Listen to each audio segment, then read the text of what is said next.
Hey guys! So, I know it's been a while since I made my last video. Been really busy with school and work.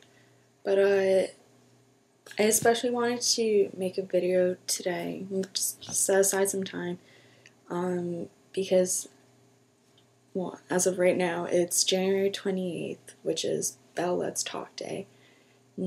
For those of you that don't know what it is, it's Bell Service Provider.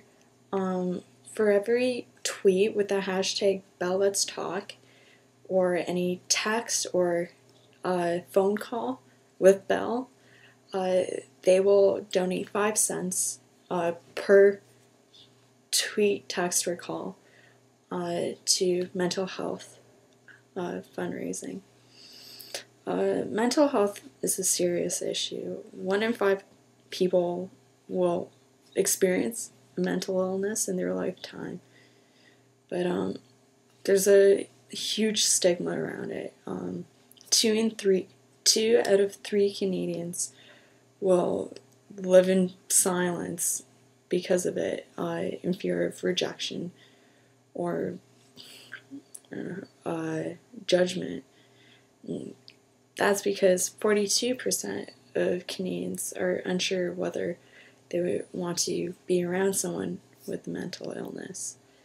So, mental illness isn't something as easy as it's thought out to be. My last video, I had opened up about my major depression and anxiety that I have recently been diagnosed with back in October. But I had been suffering from it since January, sorry. And I can relate to this because that was one of my big issues, was opening up to someone about my depression and anxiety. I was always scared that I would be thought of differently, or that my friends wouldn't want to be my friend anymore because I'm sick or something. But it's weird because mental illness affects a lot more people than you think. Like I said, 1 in 5 people will experience it. There's tons of celebrities out there who have mental health illnesses, such as Mel Gibson, Jim Carrey, Drew Carey, Sheryl Crow, Dolly Parton, Pete Wentz from Fall Out Boy, Ben Stiller, Britney Spears, David Bowie, Harrison Ford, Kurt Cobain, Cameron Diaz, Marilyn Monroe, Beethoven, Heath Ledger, David Beckham, Demi Lovato, Robin Williams, Abraham Lincoln, Drew Barrymore, Albert Einstein, Angelina Jolie, Sarah McLachlan, Queen Victoria, Audrey Hepburn, Jessica Alba, Catherine Zeta-Jones, J.K. Rowling, Michael Angelico's from Passion Pit. That's only a fair few. Like, there's so much more out there. I like to especially point out Michael Angelico's. Last year in 2012, he was awarded an award for a mental health awareness effort. Sorry, not 2012, 2013. Because, like I said, he's from Passion Pit. Passion Pit is an indie alternative kind of group, I guess. But all the songs he's written, they're all in relation to his mental health. I believe he has bipolar and depression. But all his songs, as they, at the award ceremony, they especially pointed out the song "I'll Be Alright." He expresses what it's like to live with mental health illnesses, because he talks about how he'll be alright, like, you can go if you want to, I'll be alright, but really, like, at the same time, it gives that message that no, like, he's not okay, like, he needs someone. At least that's what I took away from it. But the speech he made at this award ceremony, I actually found very inspiring. While I'm struggling with my depression and anxiety, I try so hard to look back at that speech he made, hoping that maybe it'll help me through, and many times it has helped me through. So, a year ago today, someone who is very close to me, closely related, I won't mention names for their sake, just in case, but a year ago today, I found out that someone I know has major depression as well. This was before I was diagnosed, or even started showing symptoms of it. But their story is quite traumatic. I remember while they were dealing with everything, like, I never imagined myself in that position. It was really hard seeing this person in this state because they just, like, you almost felt helpless. Like, you felt like with everything you've tried, you feel like it's not enough, so you keep wanting to try more and more, but like, at least that's what I experienced. But it was always really hard seeing them in this state because you cared about them and you just want them to be okay, and you worry about what they might do, stuff. Which brings me to the topic of suicide. Suicide is one of the leading causes of death in both men and women, from adolescence to middle age. 4,000 people die a year, 11 on average per day. Suicide isn't as much of a light topic to talk about for me, because I have major depression and anxiety, but I'm also suicidal. There had been 4 times this year that I had attempted, one of which was most recent, where I had to be hospitalized. The thing is, I stopped my counseling about beginning of December because I felt that I was doing better. So, like, I felt so much better, like, I was happier, and all this good stuff was starting to happen. Like, I started working at a vet clinic, which I absolutely love. So everything was starting to look up for me, but to be honest, I have no idea what it was. I guess it just hit me again. I had another big episode, because I was upset all day already, and it just keeps accumulating. But yeah, so that night, I spent the night at the hospital. I was taken away in an ambulance. The duty dons, who were strolling the halls, they had reached out to help me. And I was scared for my life. I can't deal with ambulances or fire trucks or police cars. I can't deal with sirens, let alone being in the vehicle. Yeah, so the whole experience was really scary. I remember, like, sitting on my bed talking to all these people. They're trying to get something out of me, see, like, what they can do. And I'm not entirely mentally functioning, as you can say. So my option was to either be taken away in an ambulance or constable vehicle. I'm better with ambulances rather than constables, so I went with the ambulance. We were taken to Grand River Hospital up here in Waterloo. And it was scary because you have all these strangers asking you all these questions about, like, what happened, like, why did you want to do this, like, how did you try and stuff. Fortunately, I couldn't get to the furthest extent.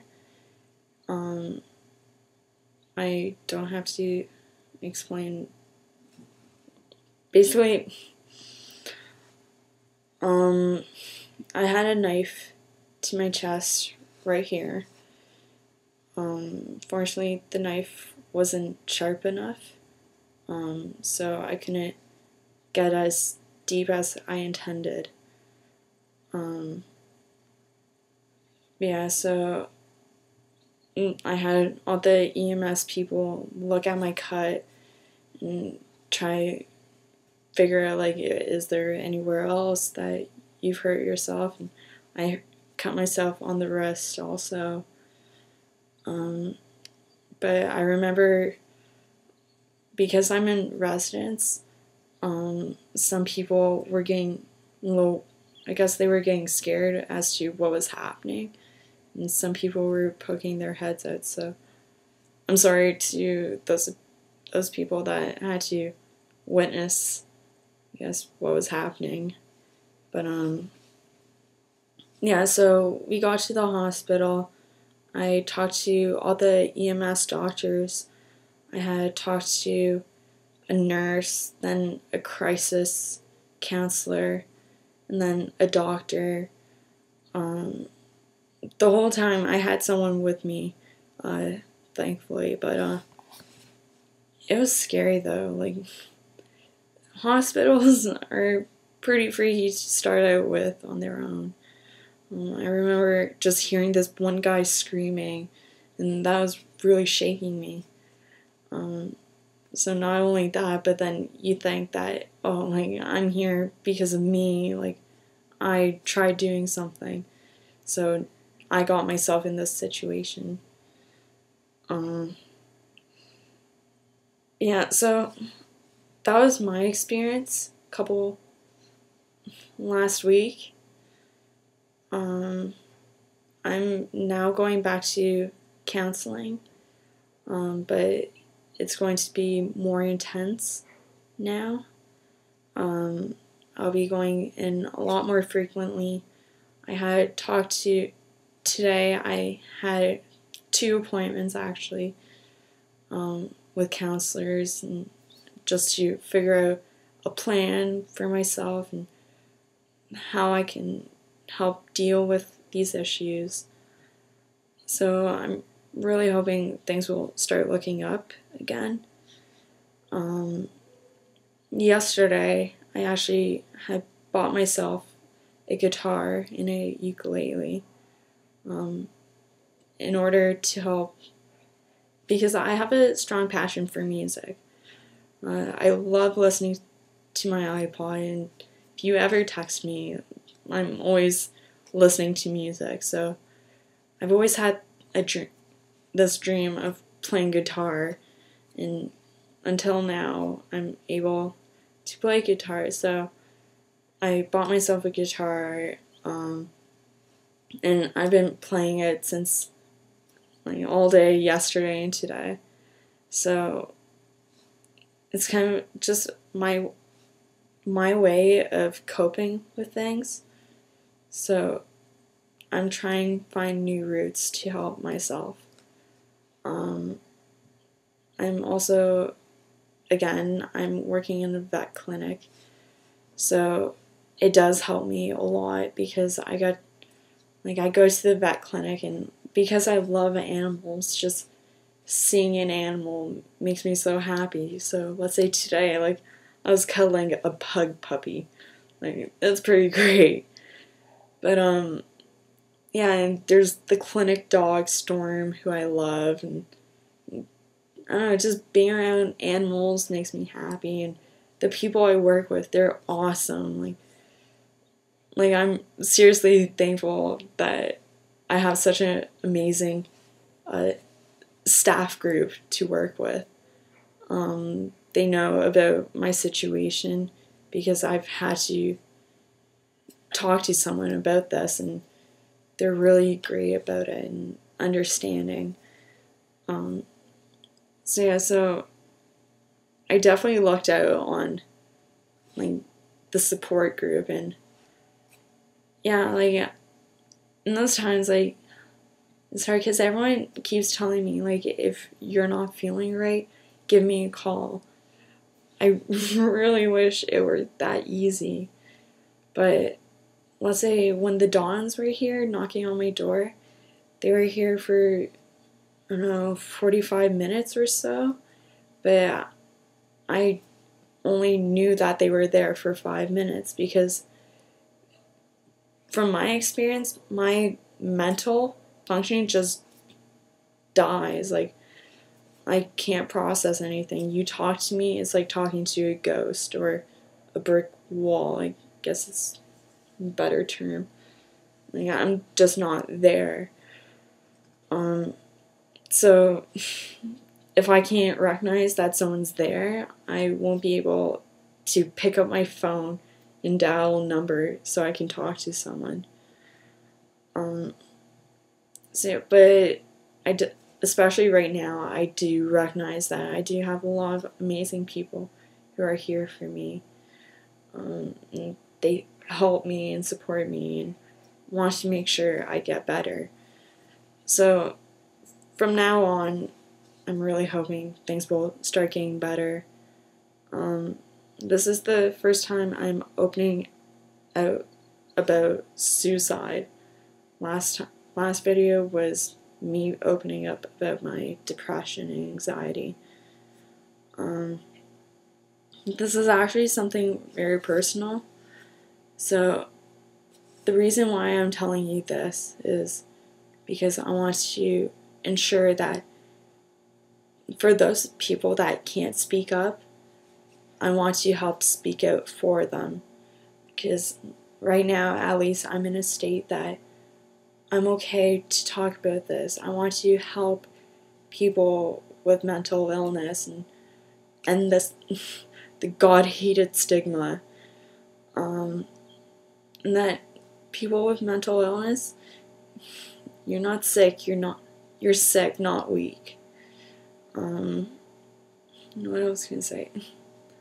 No, guys, like, end the stigma. Like, that 42% people that won't associate with someone with mental illness, like, I don't know, I'm sure a lot of you didn't know before my videos that I had mental illness, but you'll be surprised with many people finding out that they have mental illness. So Bell Let's Talk Day is one of my biggest days as of now, because you'll see through my Twitter, I'm retweeting and tweeting a lot about Bell Let's Talk, because I think it's such a great